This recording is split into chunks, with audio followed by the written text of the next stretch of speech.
And good evening, ladies and gentlemen. This is Menoscan for the 10th episode of the Italian Pod. I'm your host, and my co-hosts are, as always, from Mexico, Eagle Ceres. Hola, everybody. And from Britain, Will Smith. Hello, everybody. I'm the reason why you can't have nice things. Yeah, especially, we can't even have a vocabulary done well. Hey, No. He actually has a great vocabulary. We just the problem is the rest of the world is used to American English, not proper English. No.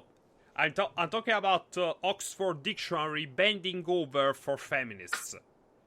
Oh, well, before they decided to go all apologetic, that was actually quite amusing. Yeah, I saw that. So I can't really understand why they then decided that they had to review the definition. I mean, it was quite fitting. They had, proof firsthand, so why change it? Oh, God. It was a sick burn, and I think someone felt a little bit guilty. But that's the thing with these cry bullies. You give them an inch, they'll take a mile. Yeah. Mm-hmm. And that is scandalous. Seriously. Nothing is ever good enough for them. They're all a bunch of bloody fun sponges. Yeah. Seriously, Will. Today's subject is Cape TV shows. We're gonna put together, in a confrontation, the Cape shows from the past versus the Cape shows from the present. But before that, Will, I have to ask, when did you British people turn into such pussies? Seriously. When we stopped being such evil bastards. Since everyone complained that was being evil and having an empire. So, Yeah, but it's even not it's not nice up to me. But even after that, for fuck's sake, you gave birth to some really hardcore motherfucker. You had, Old Man Churchill. And, what happened? How? You know what happened? No. What happened was war stopped happening, beer started flowing, and everybody said, fuck this, let's go play football. Okay, now now I get it. You became pussies when you adopted Northern Ireland. Oh dear, that's a whole. I'm not going near the Northern Ireland thing because I do not have all the facts, and anyone who says that they figured it out is probably a liar. Okay. Because if you think it was just a case of just give it back to the partition of Ireland, I just give them the whole thing, let them be independent. No. Doesn't quite work that way because not everyone in Northern Ireland is Catholic, and so let's just leave that one there. Yeah, okay. Let's for people with more facts. Yeah, okay. Discuss. Let's go to a subject that even more people are going to chew us out for. Cape TV shows, because this is another minefield. Sorry. So, I have to say, it seems like Cape TV shows are coming back as well. But I have to say, most people say that DC shows are better than Marvel shows, except those on Netflix. But I don't really feel that. Is it just me? Because it's not that they're bad, but it's something I have seen before. So What's happening? Yeah. Let me chime in on here. What's happening is this has been growing on ever since the old school TV days. Yeah. It's not so much one's better than the other. It's who is your audience. Yeah, and the thing is, it's from how they're making certain things, particularly the DC Comics shows, like The Flash. Okay, so here's what I noticed. I noticed that I was enjoying The Flash. I haven't seen Arrow, but I've seen The Flash, at least the first season. And then there came an episode when I realized, oh my god, this is very familiar. It happened when they had the episode where they introduced Firestorm. And then I realized, okay, so we have low triangles, we have costumes that are leather and not really, superhero costumes. The tone is kind of dark. And, there are subplots that get a resolution, but then some time traveling or reality erasing shenanigans, or it was a dream or stuff like that, and they come back, and then I realized that I was watching Smallville. Again. Except there was... yeah, I was watching Smallville. That's really it. I mean, it didn't get that emo yet, but the basis is there.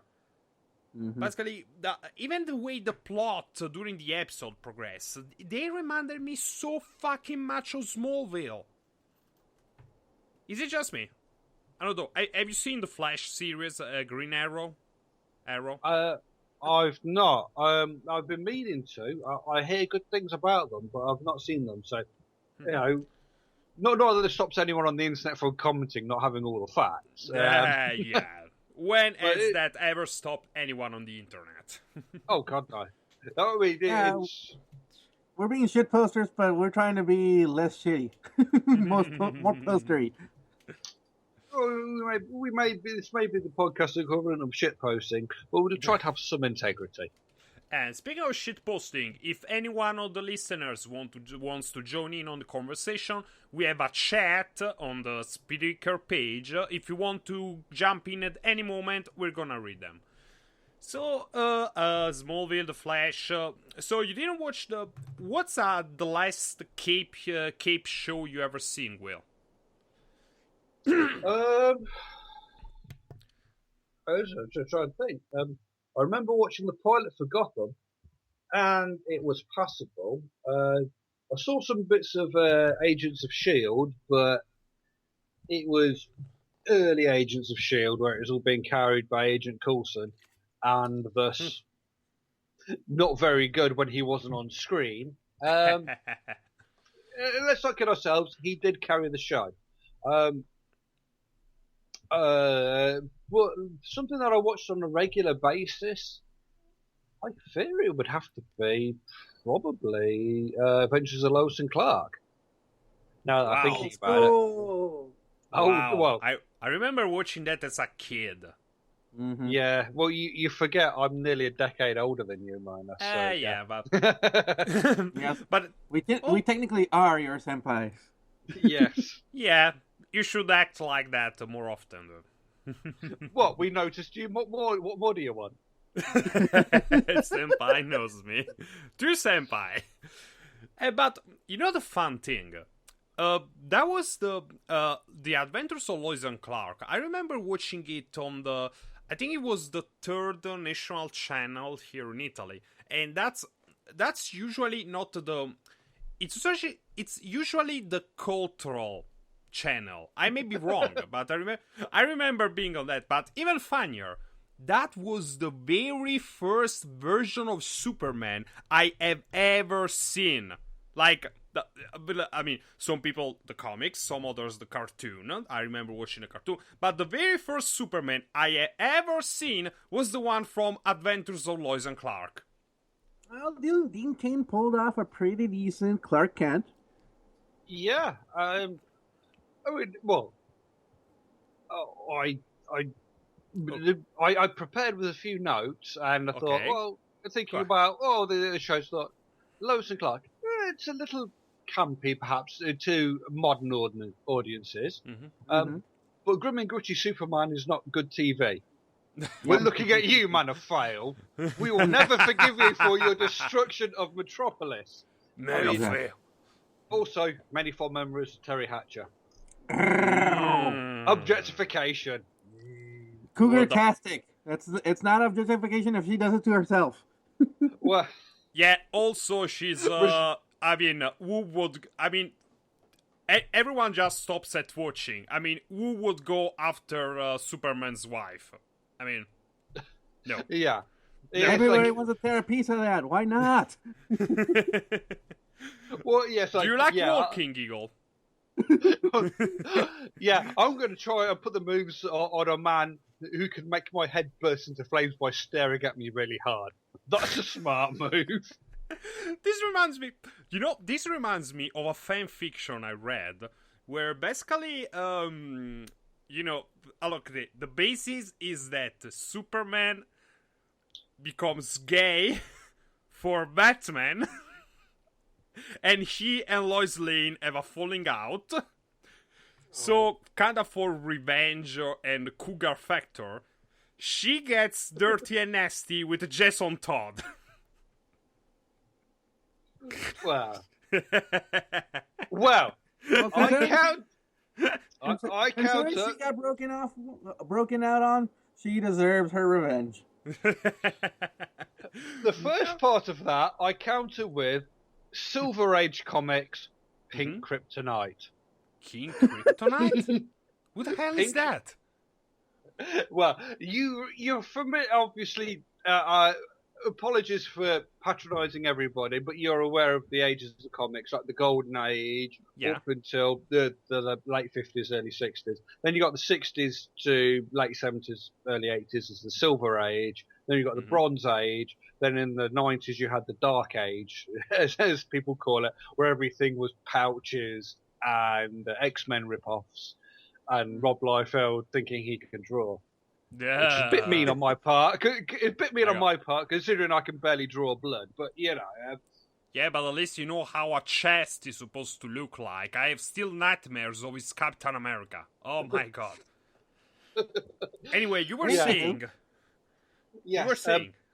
in the 60s, it was a more innocent time, perhaps one would say.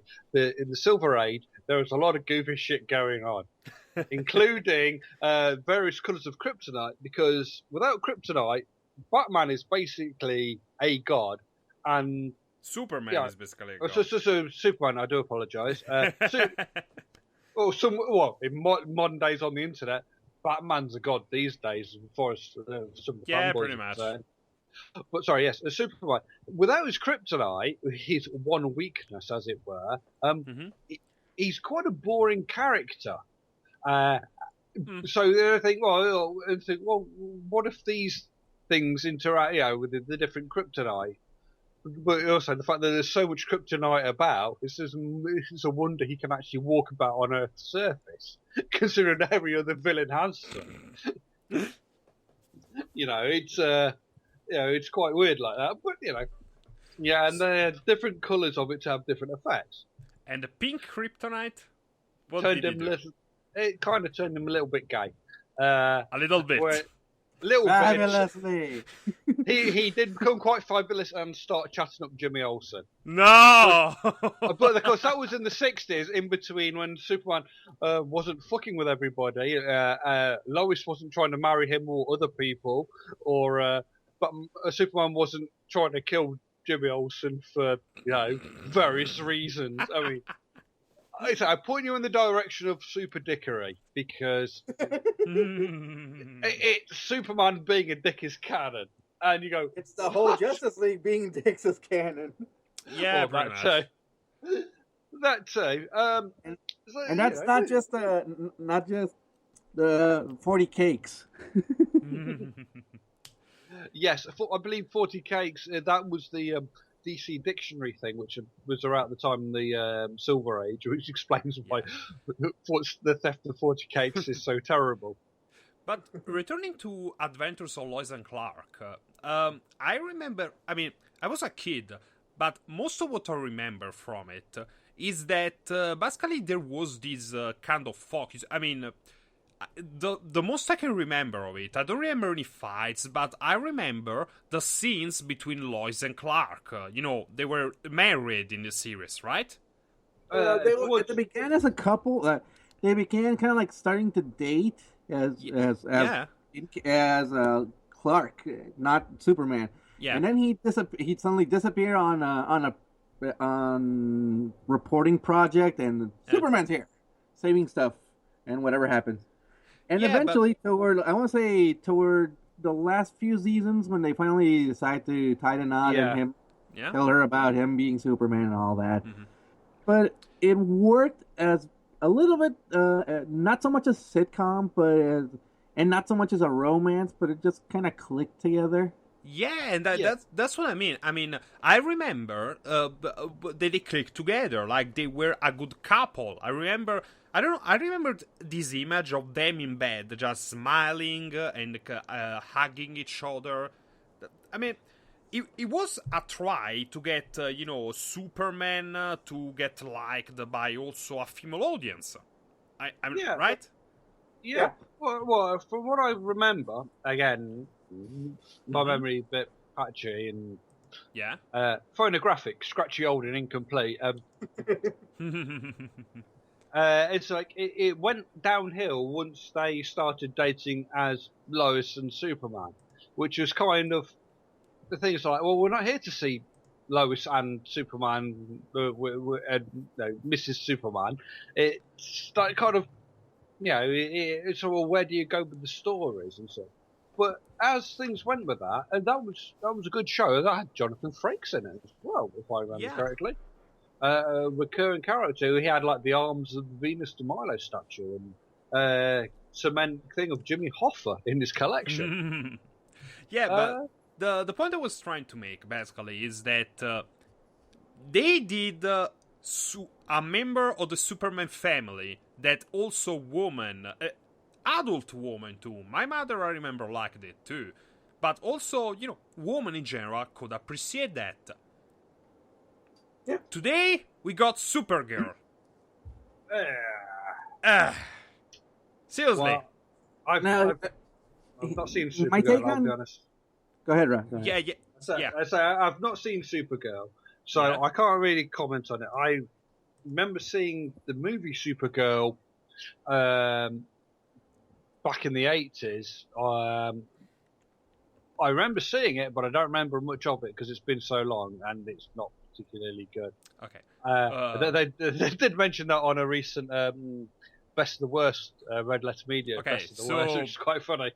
Okay, but the TV, I don't know. So your point being, you wanted me to have a point in this, but no, I can't comment on the thing. Okay. But from what I've seen of it, it doesn't appeal to me. Bizarrely enough, it feels too pandering. Okay, but I think it feels to appeal to most women as well. Eagle, you wanted to add on that because I think you've seen that. From what I've seen, I haven't kept up with it. I saw just a few episodes at the beginning, and like you said, it's pandering to a specific demographic. It's not even omni-pandering like Lois and Clark did, because Lois and Clark was pander to the Superman fanboys, pander to the little kids that are still up watching out on a Friday night, pander to the parents, and pander to the dads, because most of the dads were Superman fanboys since the 80s movies, since the 60s, 40s TV shows, whatever you want to call it, or the ones that were. Okay, but and like I said, they pandered to the mothers because it was part romance but not completely romance. So you'd say they pandered in a good way? Yeah, they knew their audience. They went, you know what? Let's not so much pander, but let's make it a more complete story, not just focus on one single thing. Let's give it a little bit more everything. A little bit more everything. While Supergirl, at this point in time, it's like, okay, this is going to be the superhero for girls, for modern girls, and it takes a little bit of a story from the comic book canon, and then they're reworking it, which is not a bad thing per se, but it's like you're trying to push us. I don't want to say an agenda, but it's like you're trying to push a certain idea about what superheroes are supposed to be, and that doesn't really fit with both the DC mythos or the Supergirl mythos. Yeah, but I think it fits with what girls. I mean, the impression I had,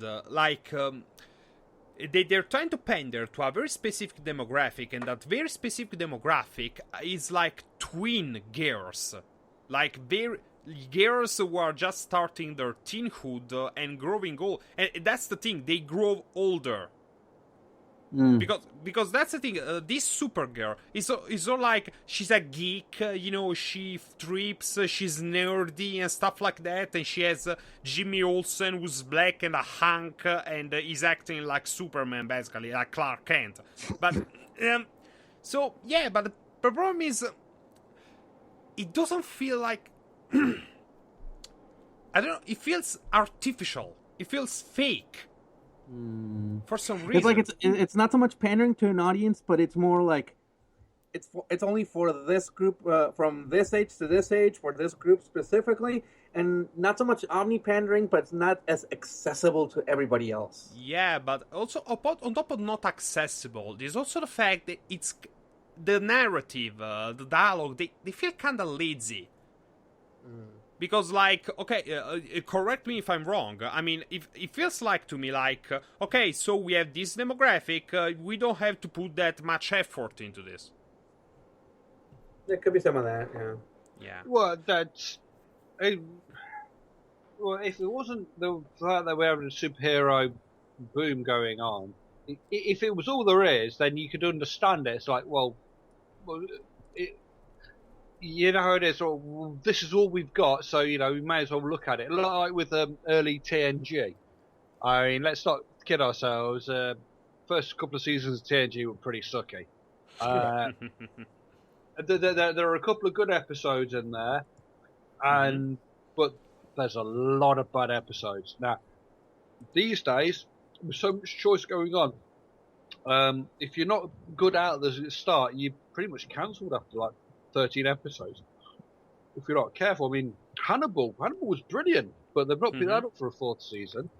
But so you can't spend seasons getting good. You've got to be good out of the way. So you've got to put the effort in, which I'm not seeing them do with Supergirl. Yeah, and that's the thing, because these are side tangent, but as I said, yes, to be good from the get-go, and that's the a lot of people, when I try to talk to them, they're like, okay, so I didn't like this, I'm not watching. Oh, but it gets good. Okay, when?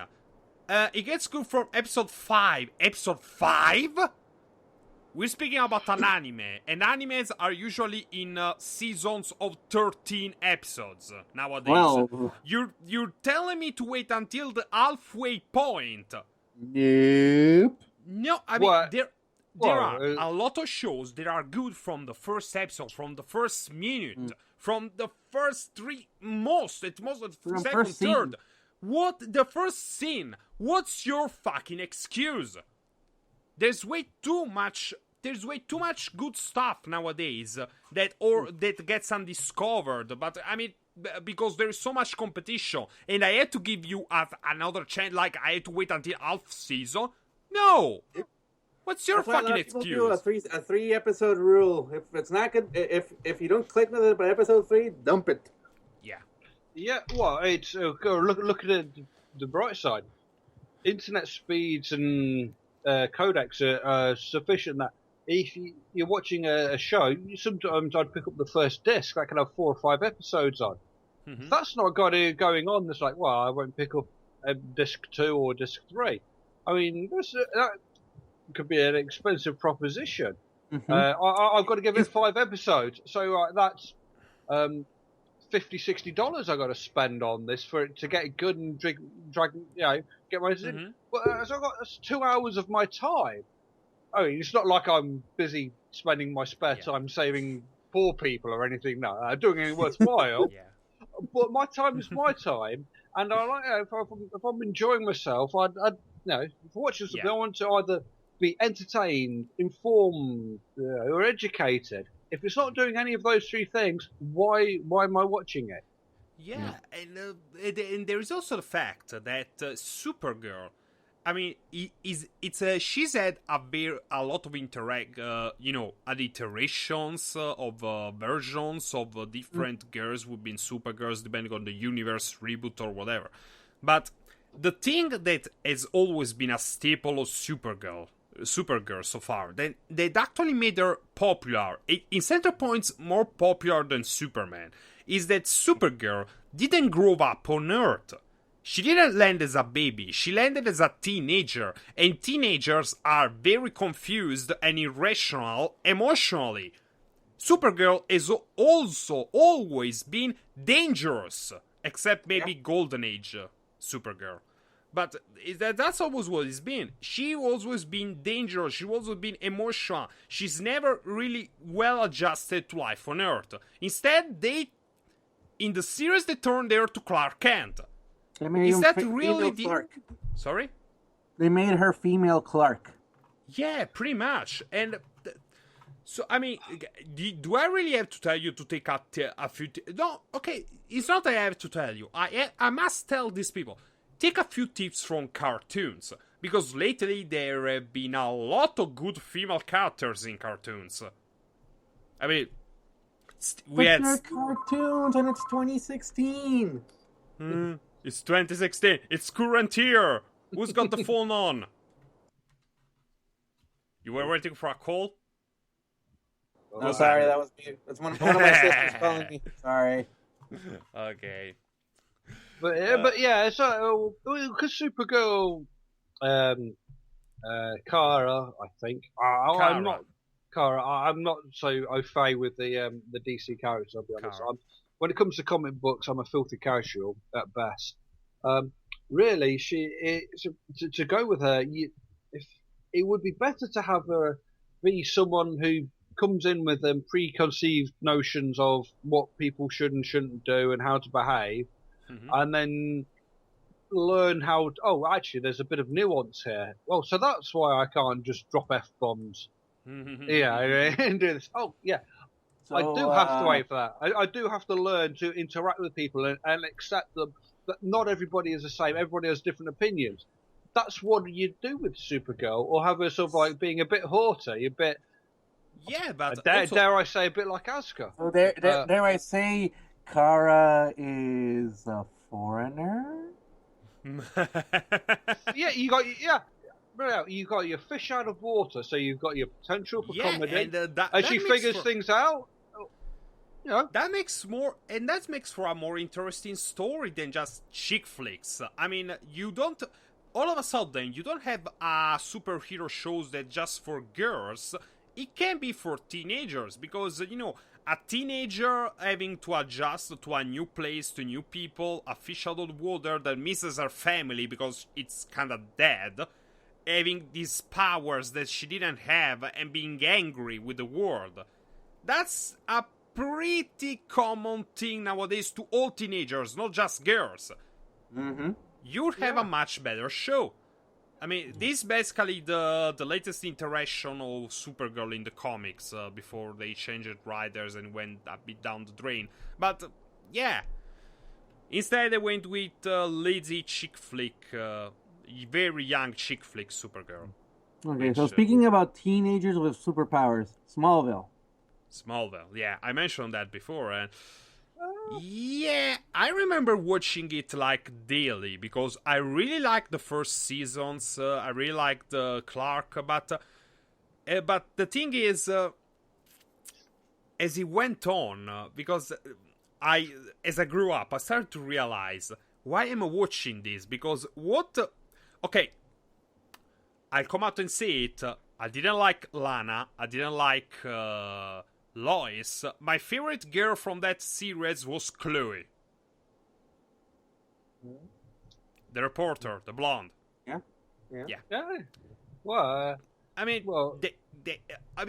I felt they had, even the actors, I felt they had much better chemistry than than Clark and Lana. It just felt like puppy love, I mean, what I mean is, basically, that series went through the Superman mythos, took it and just, ripped apart, put it together again, did everything they wanted, except for the pairing. You made you made Clark and Lex Luthor friends. You threw up all this stuff, different enemies coming in a different way. Some are younger, some are different. The Justice League is different. Why couldn't you pair him up with someone that actually made sense? Sorry, all shipper rant. Yeah. Sorry. It's okay because the thing is, it's not so much a shipping thing, but it's like if you're gonna give certain characters a little bit more attention, go all the way. Yeah. Yeah. If you're gonna if there is a possible issue with the fandom, you know what? The fandom can either like it or lump it. Yeah, pretty much. And like you and said, Chloe could have been a great replacement for Lois. Yep. Because you actually, in a sense, I kind of felt like Chloe was more of a Lois than Lois. Yeah, also she was more likable, because basically Lois was a tsundere in that series, like it was in the cartoon. Chloe was just fun. It was fun every time she was on the screen. She even had a spin-off. It was short, but she had one. Well, if the fans don't like something, they'll create their own story with things they do like. Speaking from experience, yes. I've seen things like, I don't like that, so I'll change it, and I've gone, I don't like that, so I'll change it. But anyway, so Smallville, I'm surprised they managed to get that to run for 10 plus seasons with the material that I had. But what do I know about anything? Well, again, proving that America has the oldest teenagers on the planet. 20-something-year-old teenagers? Oh, yeah. Pretty much. Okay, let me dial this back farther, old school. Further old school. Going all the way back old school. Okay, so let's move from the Superman family, because we've been talking Superman pretty much so far. So let's go more campy. How campy do you want it? I want campy like carrying a bomb away. You mean campy like, holy rusted metal Batman. Yeah, that can work too. Holy shark repellent Batman. 1966. Adam West Batman. What an age, guys. What a great age. The epitome of the Silver Age of comics. Pretty much. Now, Batman, the comic, camp fun, is the way to describe the 66 series. Well, you're talking about things. I'll point out that Cape shows, if that includes animation, then Batman the Animated Series is pure win. But that's for a whole other podcast where we start wax lyrically about the good animation. Now, so the 66 show, same bat time, same bat channel. Hey, it worked. Hey, there's a Twitter account called Batman Labels, Batman 66 Labels, I believe. And basically, it's just screen grabs from random episodes in random order of the labels they have in there on things. I've retweeted them for a couple of them, but they are glorious. It's like ice magnets and Bat computer, and there's like, or some of them's like Bat crime analyzer, and things like that.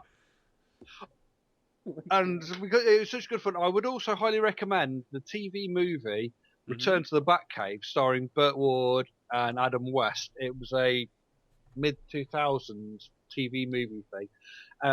They're at a convention and they're having flashbacks to the making of the show. Yeah. And some of the things they mention are people complaining about indecency and the innuendo and such. It's brilliant fun. I highly recommend you check it out. I mean, it's 90 minutes of your time. And if it doesn't put a smile on your face, it's 90 minutes. It's not 2.5 hours of a show that you're not enjoying, is it? So, you know. If you can enjoy a bit of camp fun, then, you know, I mean, it makes a nice change from the grim derp of Man of Fale. Yeah. Yeah, exactly. And then that's the problem. When a lot of people forget that Batman used to smile. Batman used to smile in his first comics. Then two things happened. Well, one really. Adam Miller. That's what happened. The Killing Joke happened. That's the thing that okay, that and another thing. First was the Killing Joke, of course. You're not hating on the Killing Joke, are you? No, I'm not hating. Oh, good. I'm just explaining what happened to people who may not know. Batman was as campy as they came in the early comics. Then it slowly took a top. The whole Detective Comics, he was... The thing is, both Detective Comics and Action Comics, but the old school Batman and Superman, those were campy. Yeah, they were campy. Then Batman started becoming a little more serious, but bit by bit, but not terribly serious. Because there were still some liveliness to it. I mean, I remember we were reading some of the old comics, and while there were things like the whole saga with Jason that basically they didn't know if he had thrown a man off a skyscraper or something. There was that thing pending over their heads.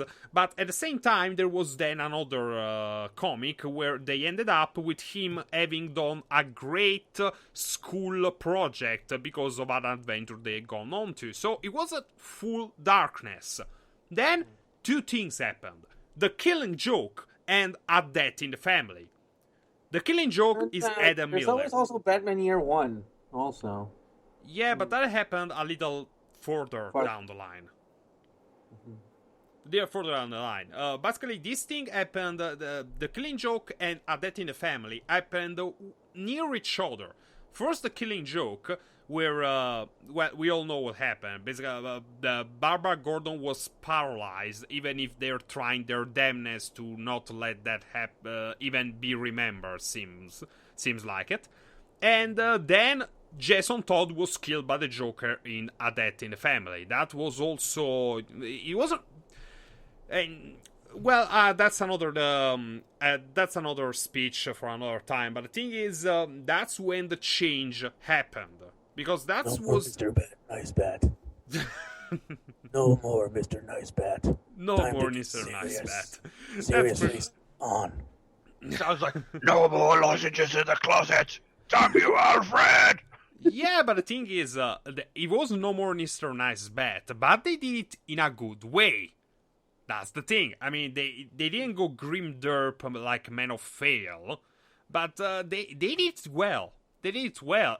Batman is now known for being dark and serious and stuff like that because they did it, and it was a natural progression, pretty much. They didn't just wake up one morning and said, "We need to reboot this. We need to make it darker to gain more fans." It felt natural, and that's why it worked. And the speech, giving into this, Batman the Animated Series, most of the times he was serious as Batman. Yep. As Bruce Wayne. The Bruce Wayne, Timm one, right? Yeah, Bruce Timm. It was like, as Bruce Wayne, he was still the playboy, philanthropist, whatever you want to call him. But there were times as Batman that he actually did crack a smile, both as a natural, well-deserved smile, or sometimes a bit cynical, a bit like, ha ha ha. Yeah. Oh, it's just like that bit in there was one episode where Harlequin's got him tied up, and Batman starts laughing. So like, I don't like this. This is wrong. I've been laughing. No, this is wrong. I'm scared. Stop laughing. Stop laughing. I remember that episode. But yeah, Batman. Well, I've got a confession to make. Yeah, go ahead. I kind of preferred Green Hornet to Batman, mainly for the action and Bruce motherfucking Lee. Okay, I mean, let's. You can't go wrong with Bruce motherfucking Lee. Sorry, you can't go. Here's the thing, Batman. You have to suspend disbelief at times Yeah, Green Hornet, you're like, I'm in here for the long haul. It's a little bit more realistic, and it tends to be more like the first season of the Batman animated series, where it was mostly versus the Mafia. Yeah, Instead we're of talking a about big the act- 60s TV series, right? Mhm. Of course. Yeah. Well, yeah, because it had Bruce Lee, and Bruce Lee wasn't in the terrible, the terrible Seth Rogen reboot. Trying too hard. Yes, that's the thing. Making what you're doing something well takes effort, but making it like it doesn't take effort takes more effort than you'd think. People can tell when you're trying too hard. They go, "He's trying too hard to be funny," and what have you. It's insert thing where you go, "Yeah, he's trying too hard." Various comedies and what have you. But yeah, that's what I pointed out on that. But yeah, Green Hornet, I remember having some very good action, and it was quite popular around the world, where it may have been slightly re-edited or more emphasis put on Bruce Lee because, Asian He kind of stole the show. Oh yeah, I mean, nobody would So a Green Hornet reboot done right would work very well, I think. Yeah.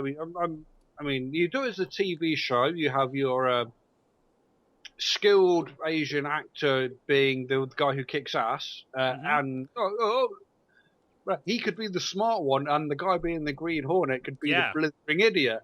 If you wanted to do it as more of a comedy, or you've got your action thing. It depends on when you want to set it. You can set it in modern day, vigilantes. Or do you want to set it back in the 60s, where it's a more... Or in an alternative steampunk world, that could work. Oh, that? Yeah. I'd tune in for a couple episodes. Mm-hmm. So you go, yeah, I'll give it a go. So brilliant, spot on. We're on for this. Mm-hmm. Yeah, that... I mean... and that's the thing, but everything... it takes effort to make a good show, but it seems like... especially, it seems like they always go extremes. Like, if they want to make it a darker show, they have to go extra chocolate dark. If they want to go campy, they have to go pants on their heads moronic. I mean, there is a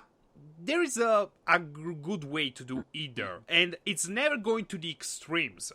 Because even...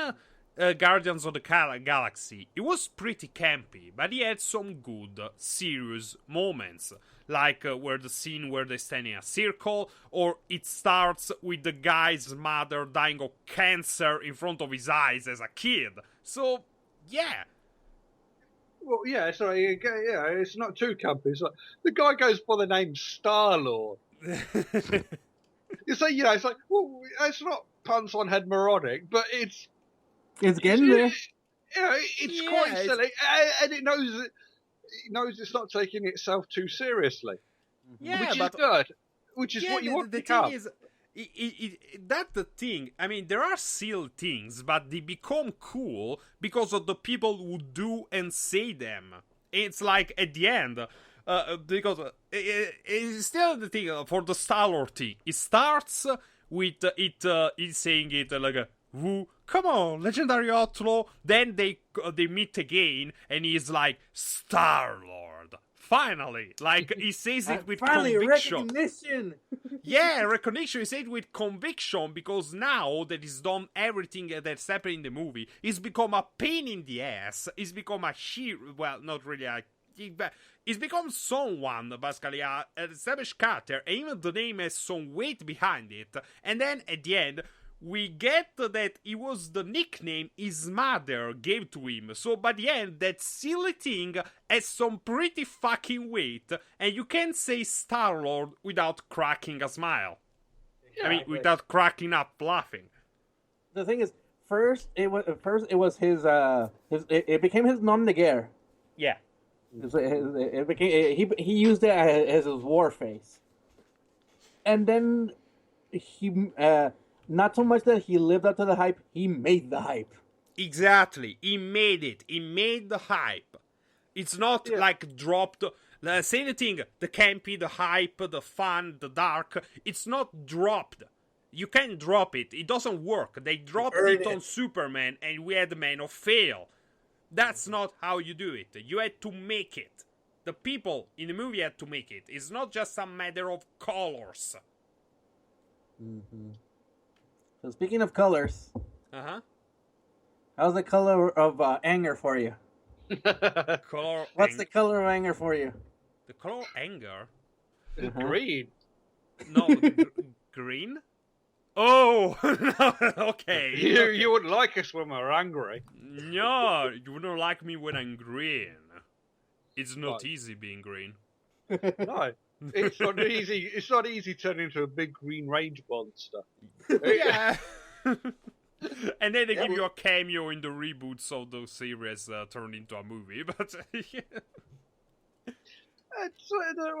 looking back at the whole series, which did also include Thor in at least one episode. Yep. Or was it as a TV movie? Yeah, matters not. But it's like, looking at it, that's quite camp by today's standards. Yeah. But yeah, it's given us the wonderful sad piano music they have on. The piano music. On the Fighting Talk, whenever someone's telling a sad story, they play that. And it's like, you think, it's slightly campy, but so what else are you going to do in the late 70s TV, on a TV budget? How it's budget's tiny compared to an episode of Agents of S.H.I.E.L.D. Agents of S.H.I.E.L.D. probably paid for half a season, one episode would have. Yeah. It's like, okay, well that would work as this, and go, okay, if it's just suspension of disbelief that radiation, that dose of radiation is going to give you special powers and not kill you, then it's some good fun, and there's moral message, and if he ever had steel clothes, he'd leave some money on the line, so sorry, but and he did give everyone 3 warnings, which was more than you get these days. Yeah, normally, pretty much. Normally they'd tell you to piss off, and then he'd kick off. Said, right, you're having it, which is all not right. really fair. Strike 3. Screw you. I'm going green. Yeah, I say I saw only a few episodes of the series, but I must say it was quite fun, and I mean, it's telling because the Hulk is a very difficult character to use. Basically, I read some of these comics. I saw the movies. I loved Edward Norton as Bruce Banner, but the thing is, the Hulk is just too strong to be used as nothing else but a walking engine of destruction. And how to say, I liked how the series handled the Hulk, because other than the series, the only other use of the Hulk I can remember liking, it was either in team-ups like in the Avengers, stuff like that, but in his own series, the only Hulk arcs I remember liking very much were Planet Hulk and World War Hulk. Holy fucking shit. I really hope they actually plan to put that into the Marvel Cinematic Universe, because, oh my god, that was awesome. The Hulk coming back to Earth angry as fuck, with Bruce Banner collaborating with him, and they kicked the ass of every single superhero in the galaxy. Yeah, wow. The thing is, part of that is kind of reminds me of the whole Gray Hulk, Purple Hulk, Red Hulk. All that time he was actually fighting with himself, and then eventually they basically became the perfect Hulk. Mm-hmm. Yeah, that could also be worked as a good angle also. Yeah, and that's the thing, because I remember that they used it in the older comics of the Hulk, but the thing is that's one of those stories that you can't drag too much. Now it seems like no one knows what to do with the Hulk. It's like, come on, there's a couple of decades, if not more, worth of content there. Spin it right. Give him multiple personality disorder one moment, and then the other moment it's like, okay, unification. Let's go kick some ass. All right. Yeah. Well, the problem with the Hulk is he doesn't really have a weakness. And it's hard to... Yeah. How will he get out of this one? Well, he just turns a big green rage monster, stomp everything into a pancake, and go off. So this is like a Superman problem. Yeah. You know, we know he's going to get out of this because he's Superman or he's the Hulk. He's almost invincible. I mean, if the Hulk had a weakness that was immediately obvious to me, you know, the Hulk's kryptonite, for lack of a better term, Yeah. then it would be his thing. Obviously, like Batman, he's got he's just a normal guy. And there are people far more powerful than him. You know, Same thing with Spider-Man. But Spider-Man, the powerful guy. I mean, but he always fights people more powerful than him. I mean, the guy fought Magneto and the Juggernaut, for fuck's sake. I still maintain my favourite Spider-Man scene. Not in a not pure Spider-Man series. Was one of the Garth Ennis Punisher ones. I think it was in Welcome Back, Frank, where he Punisher's back in New York and Spider-Man's there, and he uses Spider-Man as a human shield. The Spider-Man gets a knocked senses, comes to, says, "What happened?" Says, "We had a team up. You were great." Yeah, returning to the Hulk. The multiple personality thing dragged out. That was interesting. Now it seems like the Hulk is only interested. I mean, there is not a writer that can do him justice. They can only set him up against people as powerful or more powerful than him, but more powerful or as powerful as the Hulk. Let's say you can do that that often, because otherwise everything else around dies. Pretty much. Although considering what they're changing up Hulk now, instead of being the Incredible Hulk, it's gonna be the Awesome Hulk. I kind of have hope for it because it's a brand new character. It's no more Banner with his rage issues. I wonder where they're gonna take that one. Yeah, but the thing is, that for me just takes away the last thing that the Hulk had interesting about it. I mean, the Hulk has always been a curse. All the strength in the world, but you can't control. You no control. It was a curse, almost a curse for Bruce. Now the guy comes and is the awesome Hulk. It's like, I like Cho. Cho is a good character. I liked him in the Incredible Hercules series. That was a very good fun comic. But I just, really? That's how you want to do the Hulk now? Oh well. I get where you're coming from there. It's like you feel that they're diminishing the history of the Hulk by basically. Yeah, but it's not even a reboot. It's sort of like, okay, yeah, but I also feel and let's get a brand new, sexier, more people-friendly Hulk.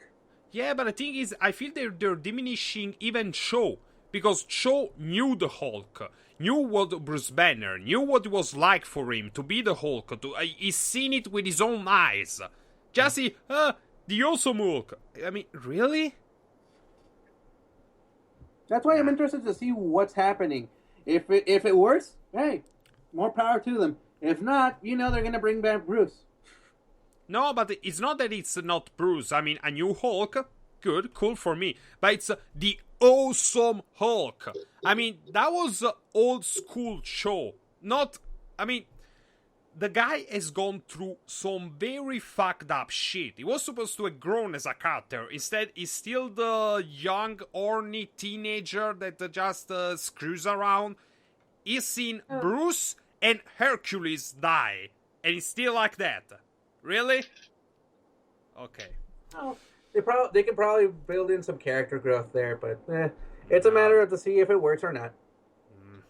Yeah, it's probably be like I make a prediction. It's probably gonna sell well for the first 2 issues, and then it's gonna drop, like Femtor. For Oh, you mean it's Famor, not? come- You mean it's not about ethics and turning into a big green rage monster? Yeah. Okay, so Speaking of female characters, yeah. I'm sure you're aware of Linda Carter's Wonder Woman. Did you see it? Wonder Woman. I still take care of her Mega Fox every day. Well, yeah, and I'm sure you saw. Well, I'll lean forward to the microphone so you can hear me now. I'm sure you can remember there was a pilot, Wonder Woman, Pants to be Darkened. Yeah, with sorry, the- not Mega Fox. What's the name of the skinny chick who was doing Wonder Woman in the new movie? Gal Gadot. Gal Gadot. Gadot. Yeah. Or Gadot. I apologise for not knowing how to pronounce her name. But yeah, Whatever. Who the fuck cares? yeah. Well, I'm glad it's not Megan Fox. Does my Sweden with a toe thumb. But yeah, the Linda Carter Wonder Woman. It was a bit silly, but the compared to the reboot, which was made no sense at all. Because like, they're not unfamiliar with Wonder Woman. Oh, I'm beating this guy up for justice. Like, you understand how due process works? These No. vigilantes, that's kind of the problem with the vigilantes. It's like, I believe it's the Fourth Amendment of the United States Constitution. Correct me if I'm wrong, but must be not deprived of life, liberty, or property without due process. Yeah, it's kind of what's happened with vigilantes. So yeah, it's all very well. Yeah. Spider-Man restraining a purse snatcher, but not through due process. But but yeah, it's a bit of the old 70s cheese, a bit of fun. But yeah, it was fun. And hell, Linda Carter still looks great.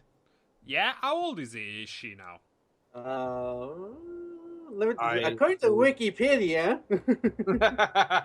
Jesus, According to Wikipedia, she's 64. get the fuck out of here. And she still looks this good? yeah. Oh, there's a picture from about 4 years ago. It's like, yeah, it's like, Well, okay. Yeah, It's like, you know what? They can if they could probably do get a proper Diana Prince actress to Yeah. tall, muscular, hot. They can probably just bring in Linda Carter to be like, "Hey, mom."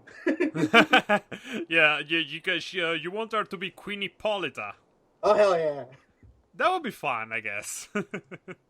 Nice cameo, like a Stan Lee, Lou Ferrigno and stuff.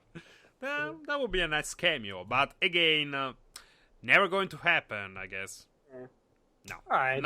not with this kind of DC universe. No. well, the downside is everybody wants things to be interconnected. I mean, which I can kind of understand because then you can bring in audiences because people say, "Well, I like Batman," but I'm not saying, but I'm not that keen on Superman. But I'll see Batman and Superman in the same movie, so that's how it goes. So I can kind of because I sort of see that. I'm not sure why everything all has to be super interconnected. Because if you miss a couple of weeks of a show, for example, something like The Wire or True Detective, then you go like, well, I'm out of the loop on this one. Oh well. Mhm. You kind of think, well, do I hope that they fill in the blanks, or do I try to catch up somehow? Or do I drop it until I can catch up with it properly? That's a problem with interconnecting everything. It Yeah, would be nice. It'd be nice, but what do I know about anything? Well, it's not also the fact that it's too internet, but I feel we're always stressing this point. It's too fucking dark. Everything is way too fucking similar. Yeah. Stop doing that. Yeah, as Patton Oswalt said when one of the trailers for Batman vs Superman, Dawn of Failure came out, says stop brooding. Only Batman gets to be brooding. Only Batman gets to be miserable. Everyone, Superman's supposed to be a figure of hope. He's kind of. When we say figure of hope, we don't mean hope that he won't fly into our building and kill us all. A figure of hope, not messianic image. Yeah, we're pretty much always doing that, always saying this. Let's move on. Okay.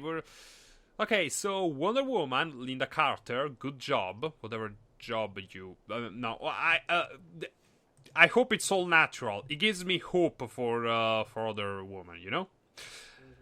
Now, I mean, I just noticed, except for the Green Hornet, we pretty much all talked about only DC and. That's only DC and Marvel superheroes, pretty much. Yes. Yeah, then there is... we had... it's not...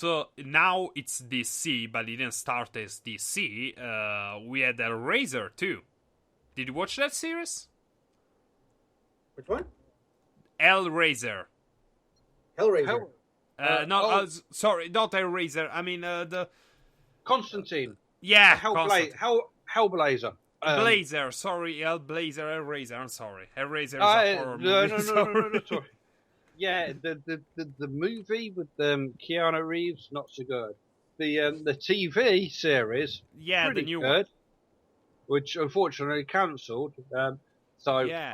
His accent, that wasn't a Scouse accent, I can assure you. He didn't sound like bloody Stephen Gerrard or Wayne Rooney, or even Dave Lister. So yeah. Yeah, he didn't have the accent, but I felt he had the attitude. Oh, he was very good. After once he got his accent, I wouldn't say dialed in, but once I got used to it, and once I decided he's not from Liverpool, or he's not spent much time in Liverpool in recent years. Yeah, it's like, he's brilliant. He's good. He was entertaining. I liked all the characters in it. Constantine deserved better. What Why else did can they I say? cancel it? Was it because of ratings? What happened? Possibly ratings. I think it was a Friday night show. Oh, which Friday nights are not good nights for TV ratings because people go out. Same with Saturday nights. I mean, the young good people. Good ratings is Sunday through Thursday. Yes. Yeah, pretty much. And in America, not putting it up against the NFL. Oh yeah. Yeah. No Mondays. Yeah. Also, I mean, I felt, and also there is the fact that there is always it wasn't online either. Right. I mean, there wasn't an online version of it, which kind of hurt. I mean, there are people. The Game of Thrones is the most pirated show in the world because there is no online version of it. Oh well, yeah. If you've not got an HBO Go account, which even then I don't know if I in a hypothetical, I can have one not being a US citizen or having a US credit card. Yeah, I think it's on. I think it actually ended up being on Amazon Prime. Yeah, after it ended, which is which is a shame. I know Hannibal ended up on that. But yeah, it's a shame. So TV, which reminds. Yes. Producers TV, we proved, Netflix has proved that people will pay to watch stuff on the internet. So make it available. Oh yes. Yeah, and speaking of Netflix, what do you think? Have you seen Marvel or Daredevil or Jessica Jones? Not yet. I hear good things about them, but it's a case of I'll get in at a convenient moment and I'll watch them. But they're R-rated of TV as opposed to PG-13 for the movies, which makes them quite a bit different. However, there is a quirk of Marvel's new things because of an edict from up on high from House of Mouse. Mm-hmm. No smoking, no drinking. which is a bit weird. So, like, oh, wait, what? In an Yeah, R-rated thing? Seriously? Exactly. Yeah, It's they're the a House bit of funny. Mouse. They're a bit funny about that. No, it won't be the case for Deadpool because Deadpool is being released through 20th Century Fox. But yeah, which was a quirk. But I say, I hear good things and some brilliant effects, at least in Daredevil, for when they're sewing up wounds and things. If you're curious about something, if it makes you cringe and go, ugh, makes you shudder, then, you'll be glad to know that it's quite effective in making you do that. So, Yeah. you know to close your eyes. Yeah, the thing is, okay, I don't know if I'm interested in Daredevil because, it's still. I mean, I may be interested in Daredevil. I mean, I'm not really into dark and gritty shows because we got so many of them. I kinda prefer lighter things recently, but I may watch it. Jessica Jones. Jessica Jones. Yeah, Jessica Jones. Oh. You go first. With Daredevil, the thing is, yeah, it is darker and grittier, but this is remember the setting for Daredevil. Hell's Kitchen. Pretty much. Yeah. Yeah. Yeah, I'm not saying it's because it's dark and gritty, because it fits with Daredevil pretty much. But it's just because personal taste, because I don't really go for much things that are dark and gritty right now, because I always fear that they're just gonna go men of fail, but I heard some good things. Jessica Jones, not so much. I mean, I'm really not interested in it. And it's not because she's a female, it's not because it's not because they made like a pretty much a side character from the Marvel Universe and made her the star of her own show. It's not because David Tennant is the villain, because I heard that he's great, but because every single person I talked to it, I heard opinion and stuff, and like, oh my god, this is a social justice show. Pretty much. I still, like Raw. I haven't given myself time to power through it, but from what I've heard from friends, colleagues, and TV holics, it's good. It has some moments where, like, why did you change this for that? Why did they change sexes on some people? Why did they make certain characters less dark, more dark? Yeah, but it's also the fact that okay, so I got an article here from Katie Young, which is I must say I really like her articles. They offer some good insights, and she did one on Jessica Jones, which pretty much confirms the what I feared. There is okay, I'm gonna read an excerpt from it right now. Okay, Jessica Jones, it's only a good show if one ignores its politics. It works if Kilgrave is a study in the horror of unlimited power, not a heavy-handed allegory for white male supremacy. It works which is non-existent in modern-day America and never amounted to absolute power. It works if Jessica's enslavement by Kilgrave is her personal ordeal, not an allegory of the female condition. It works if Kilgrave's irresistible command to smile is terrifying because it forces victims to collaborate in their violation, not because it resembles an ordinary man's clumsy attempt at flirting. Pretty much, yeah. It's subtle in how it does it, but Jessica Jones, it's pretty much a feminism political show, and I'm sadly more more attentive to that the average guy. So I would get that those subtle nuances. I would get that and kinda be not offended, but kinda okay. This is I'm trying to watch a turned off. Yeah, because I'm trying to watch a show here. I don't want to watch the third waivers theory about how the interaction between females and men work. No, sorry. And No. okay, and people may say that maybe she's maybe people will say that maybe are reading too much into this, that people are reading too much into this. But the problem is that the showrunner, Melissa Rosenberg, acknowledged that some of the key themes from the series tries to address the thing of the misogyny all around us. The actress admitted that. So, no thanks. I'll say, may say, I'll put that one down on the list, but say, further on the list than say, Daredevil. Than Daredevil and Agent Carter, which I do need to see. Which apparently is quite good, and Hayley Atwell is quite hot. Well. I know, quite happy to objectify her. She's quite lovely. She is a lovely dame. Yeah.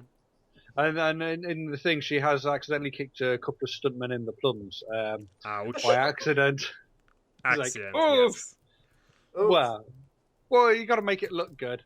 Is she the same actress from Winter Soldier? Yep. Yes, she was in. Hayley Atwell has been Agent Carter In Winter Soldier. Yes. Right? Yes. The blonde. She was. Yes. A lot of old person makeup with it. Yes. And in the original, and in Captain America, the first Avenger. So yes. So yes. So there's continuity of actress, which is good.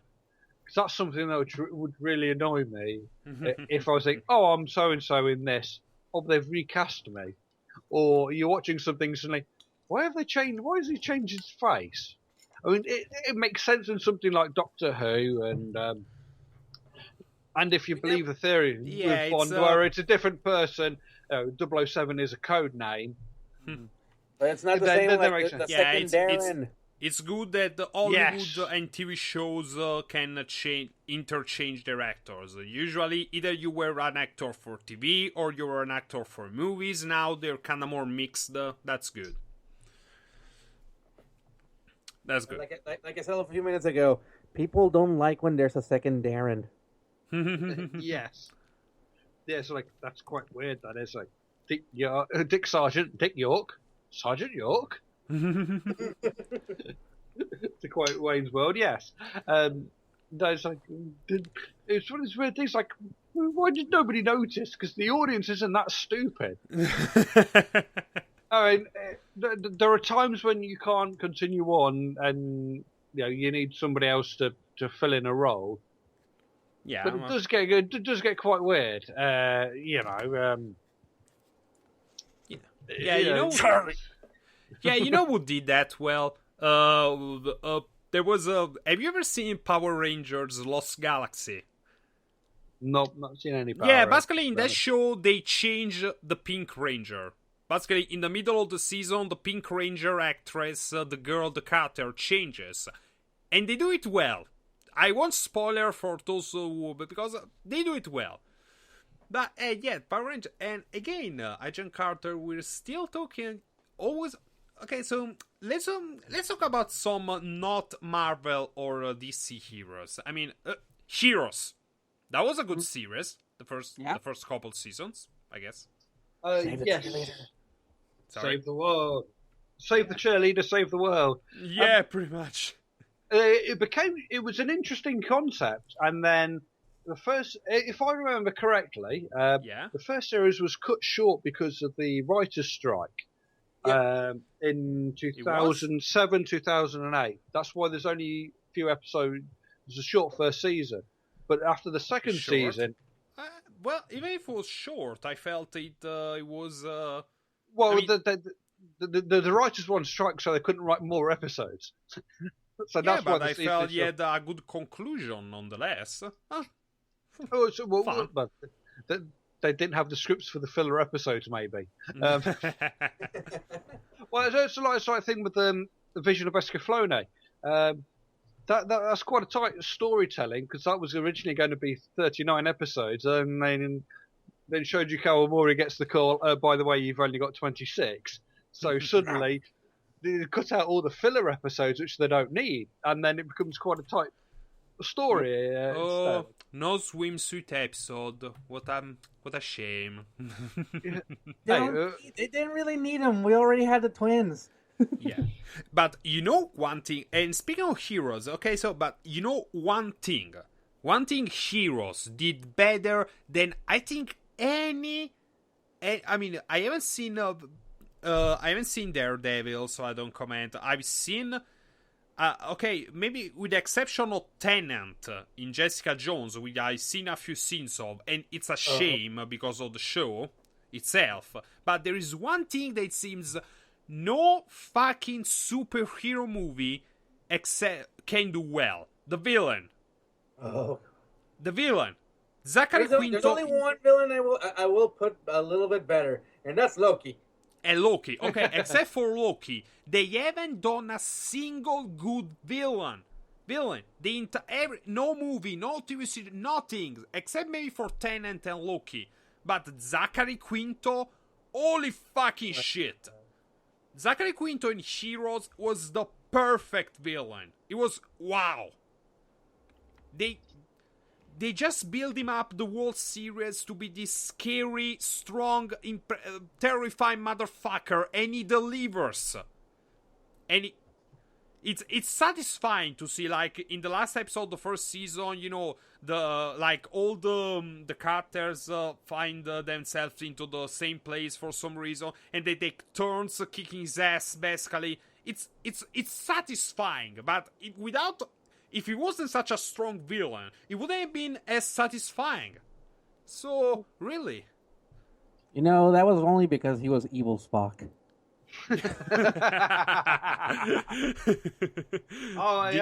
That works for me, yeah. Well, Heroes did come back as Heroes Reborn for a short while, but Heroes Reborn has been cancelled. Not bad. So no more Heroes. TV. I mean, Heroes is interesting because it's suddenly regular Joes get superpowers, and how do you deal with that sort of thing? And that's brilliant. It's an interesting concept to explore. Yeah, and it was. And then something happened when it got quite weird, from what I remember. And then, nobody's paying attention. Right, cancel it. Which is how TV works. Because if people aren't watching it, they can't sell advertising slots. Can't sell advertising slots. Well, sometimes they cancel things even when there is a lot of people watching, like a certain sci-fi show. But we're gonna talk that in another episode. I think we're about to close, and I think what we can take away from this is that new shows seem to rehash a lot without really learning anything from the past. There is a difference between reusing old stuff and actually learning from it. At least in the new TV shows, I don't really see them learning. I see them just reusing stuff. Yeah, I'll go along with that. I see why not.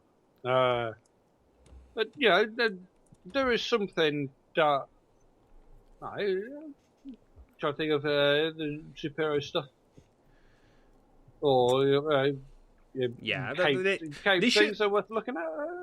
Yeah, they need to. I mean, they need to look at a series of old and see why they worked, and just learn, not copy paste.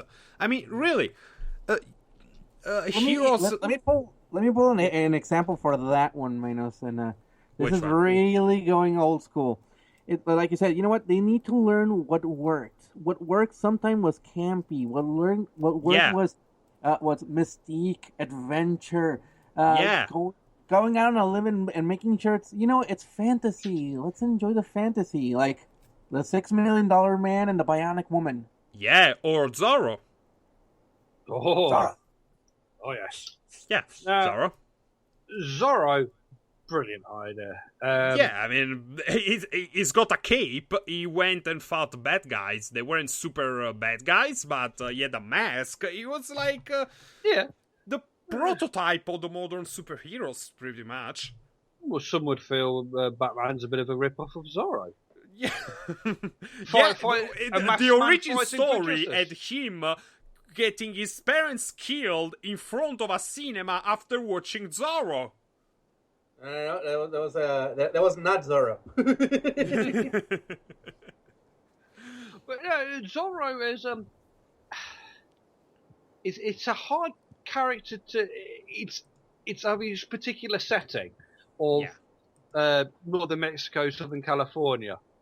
It has to The be Old there. West, post-conquista, around the expansion of the Old West. California, That kind of area where right now a lot of people say, "Oh, that's racist." No, that's kind of like saying a set piece. Mm-hmm. Yeah, It's like trying to locate like all those sword and sorcery. You're not gonna set it up in the modern era unless you set it up right. Yeah. Or you make it like a cyberpunk or something like that. Yeah. Yeah, but Well- I think curiously enough, that may work for Zorro. Because, they made Zorro in every version possible. There was the black and white version, TV series. There was the 90s series with, wow. Zorro is my first superhero. I mean, the first hero I ever watched on TV was Zorro. And it was because of the series. Again, the TV series. You know how the made by New World Entertainment or something like that. That was so fucking fun. That was just fun. I saw the opening credits for that, and I saw a familiar name, John Hertzler, as in J.G. Hertzler, the guy who plays Martok in Deep Space Nine. It's like, brilliant! It's like, oh, he's in it. Oh, I may have to try this down because 83 half-hour episodes. Zorro, it needs to be a bit thing. I'm not sure sci-fi Zorro would work. Cyberpunk Zorro. I'm not quite sure how that would work because the whole idea of it is people weren't idiots back in the latter half of the 19th century. Yeah. But you could easily obscure. There wasn't the technology to get an idea for who is Zorro. We can't see his face. Who is he? There was no DNA recognition. There was no face recognition software. No voice recognition software. It's the same problem a lot of horror movies have with the invention of the cell phone. Why are you not calling the police? Which is clearly the right thing to do. It's like when you have these films, like things like in the recent remake of the Crazies. It's like they had to have a thing to which knocked out people's mobile phone. The same with the 2009 version of Day of the Triffids. Yeah, because otherwise people will contact each other. What's going on? Unless you take that out. Yeah, people ask that question.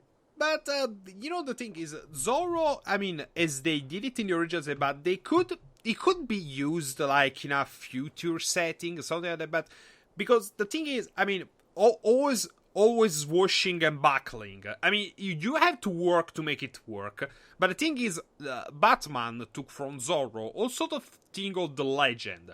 Because the mask of Zorro is a legend. And even the movies with Banderas, at least the first one, did it pretty... Yeah, they did it pretty well because Zorro was a legend. There was the first Zorro was Anthony Hopkins, and Antonio Banderas is the second, and the legend continues because the mask is passed on. The same thing happened, I don't know how many times with the Call of Batman. So yeah, it could work. But I'm cool with Zorro coming back. I would watch a Zorro TV show with the caveats of it being worth my time to watch, so I'm being entertained for its runtime. Yeah. It's got to be done correctly. It's got to be fun, but not be too camp. Fun. And it can't be piss and cardboard, grim dirt misery. It's got to give us a hope that things are better, because that's what Zorro gives us. I mean, I would watch a sci-fi Zorro. Or maybe if you want to make Zorro, you could expand a little bit the universe. I mean, I don't know. I remember Zorro in the TV series. He wasn't always with the governor that he fought. There were other dangers. I mean, what do you think about the Zorro versus, I don't know, someone involved in Santeria? I don't know. So you go something like that? Mystique, adventure, mystery. Yeah. Because the whole thing with Zorro is it's in the 1800s. Yeah. So that's well before a lot of technology. That's like early 1800s. So I want to say it's the equivalent of a samurai movie. Pretty much. Yeah. Yeah. That's so because of the setting and the unreliability of firearms of the day. That's why Zorro gets away with a bit of swashbuckling and sword fighting. I mean, the kids love action. I mean, in expense. Certain violence, a bit of bloodless violence is perfectly fine, but the kids want excitement and action, and there's a good sword fight, knife fight that gets the pulse pounding, and it's like, this is brilliant, and that's what we want. Exactly. We want pounding. We want sword clinking and slashing, and wow. Yeah, I mean, there's you could even have Zorro pick up the occasional environmental issue.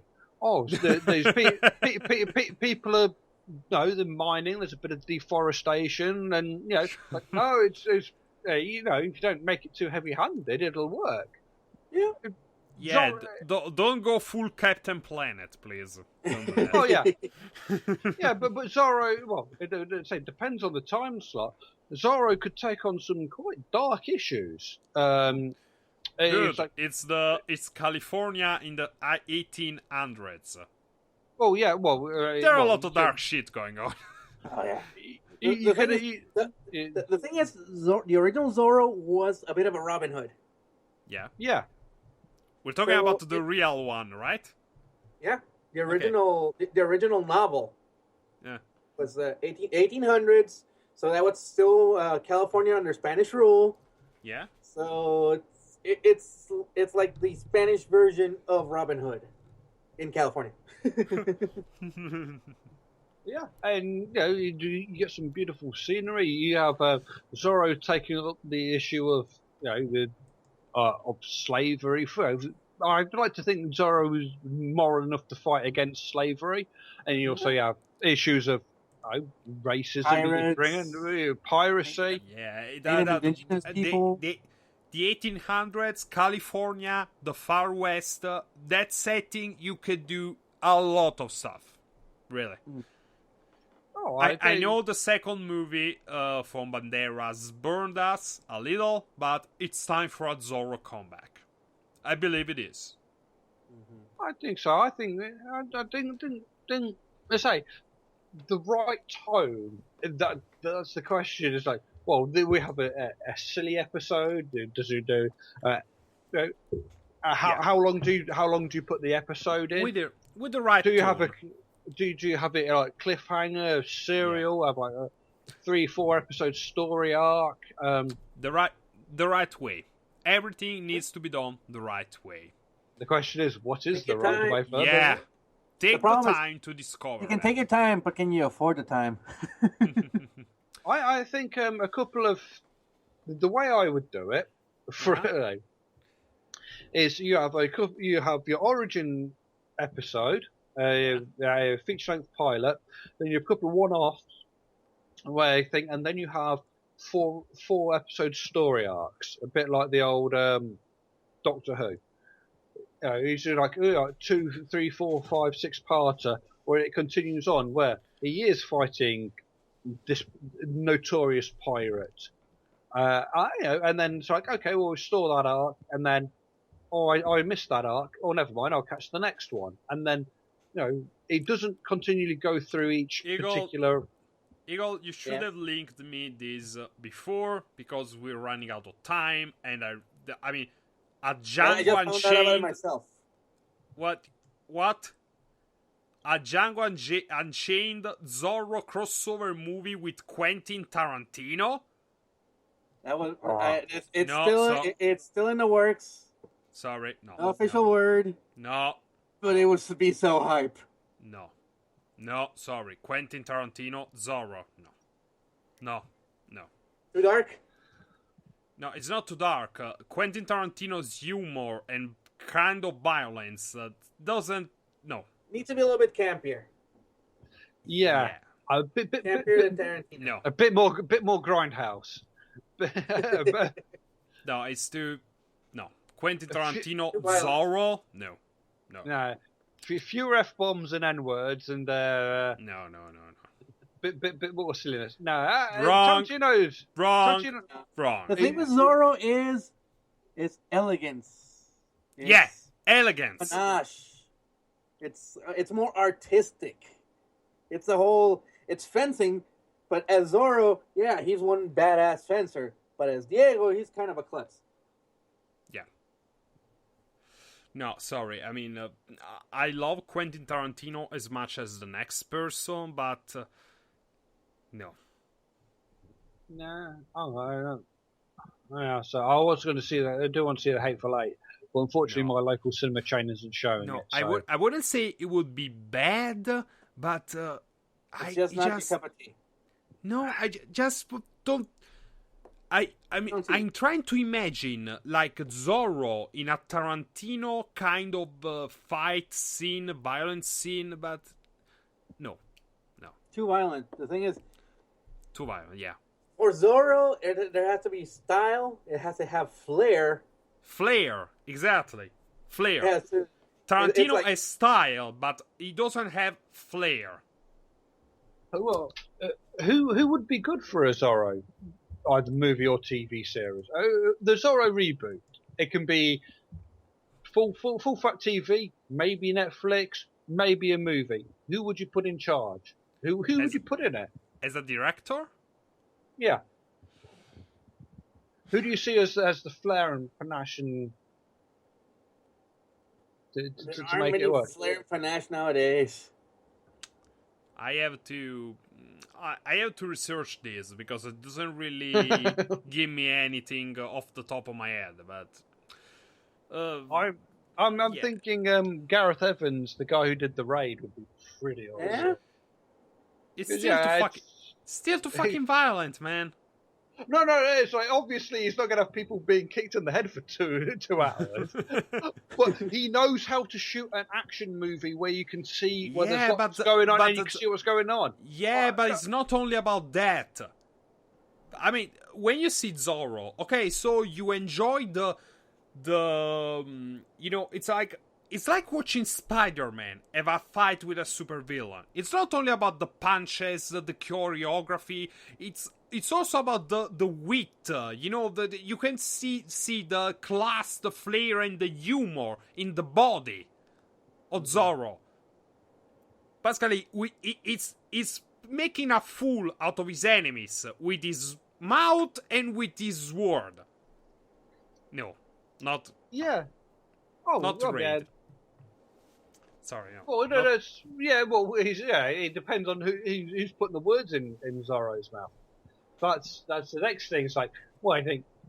Oh, actually, speaking of which, we name checked them last week, and I'll name check them this week because I got an interesting article on. The Den of Geek people have 50 screenwriters to keep an eye on, and some of the work that they've done on, and go, oh, I like that. That was quite good, and such. So the Den of Geek.com, and then there's the thing where they have a number of 50 new screenwriters to keep an eye on, which I think is worthwhile.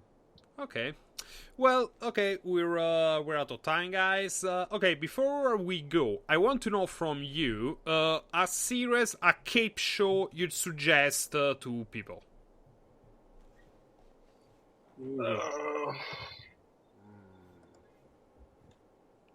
Ooh.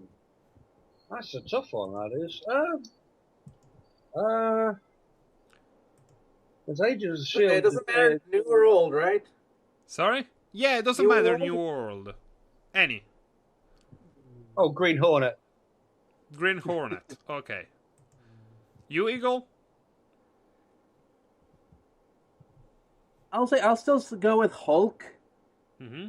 Just remember it was filmed in the late 70s, early 80s, so yeah, your graphics or visuals, your mileage may vary. Mm-hmm.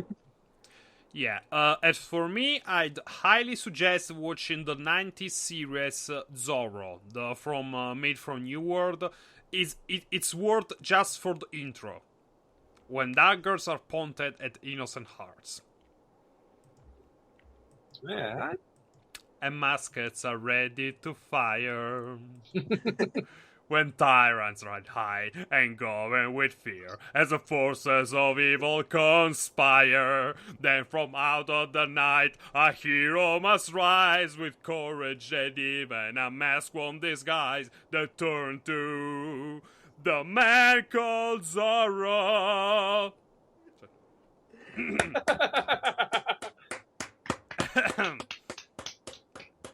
One was larger than life, and the fame of all is this man with the people acclaim. He's the one who strikes back for the poor and oppressed, a hero whose name is Sorrow, and his name is Sorrow.